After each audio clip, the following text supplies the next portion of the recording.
Thanks a lot. I'm Mike Birbiglia.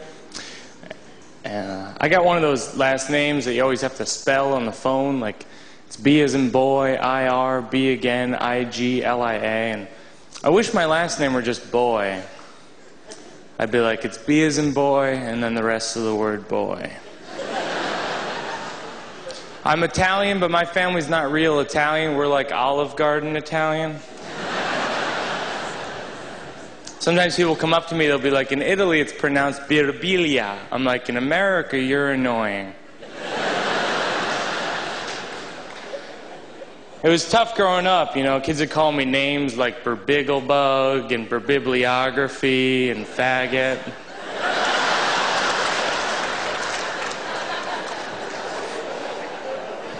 But I love being a comedian. I always wanted to be one. Even when I was a kid, before I knew what comedy was, I knew I wanted to be a short Jew.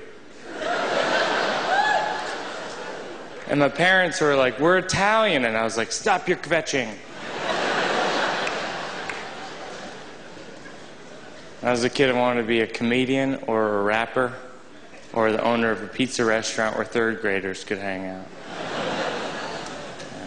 Rap was very different when I was a kid. It was very innocent. It was just like, ribbit or rap, rap, rap, a rap-tastic.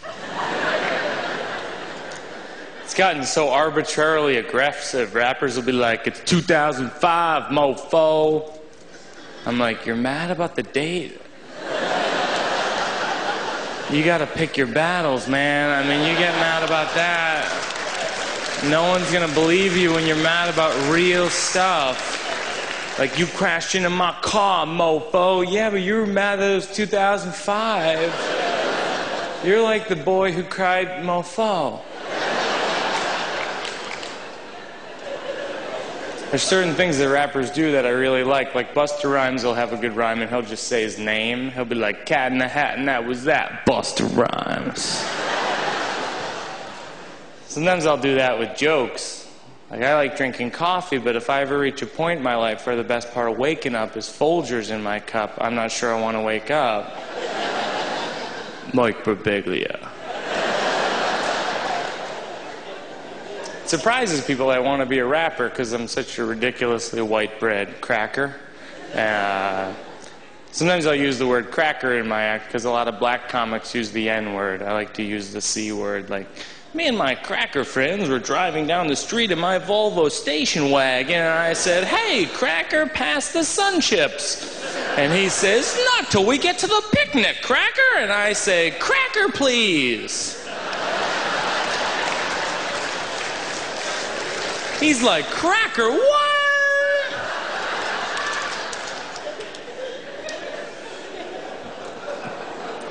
But I said that at a show, and this black guy comes up to me after the show, and he's like, you're my cracker.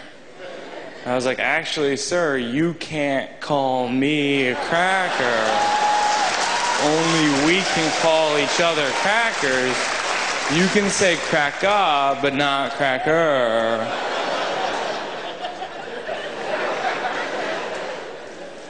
I actually have a habit of making awkward situations even more awkward. Like, I was moving a new bed into my apartment recently, and this woman who lived in the building opened the front door for me with her key, and she goes, I'm not worried because a rapist wouldn't have a bed like that.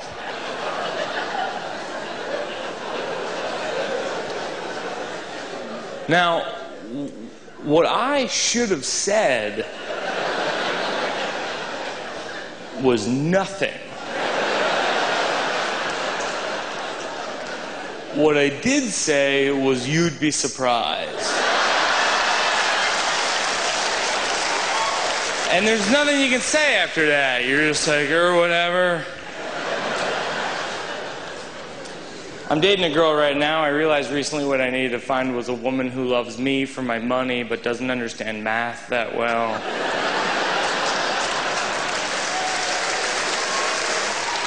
I lived with a girl for a while. We worried about different things. One day I said, what do you fear most? And she said, I fear you'll meet someone else and you'll leave me and I'll be all alone. And she said, what do you fear most? And I said, bears. It's nice being here this week. a weird summer. I went to a funeral recently, and they handed out Kleenex at the beginning of the funeral, which I thought was a little cocky.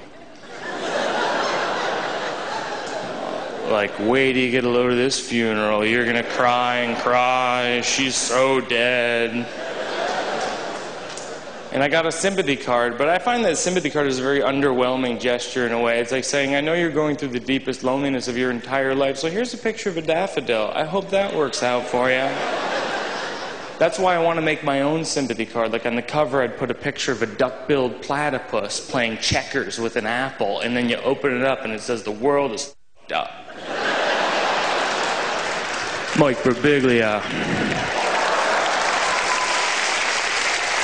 Thank you very much, Montreal.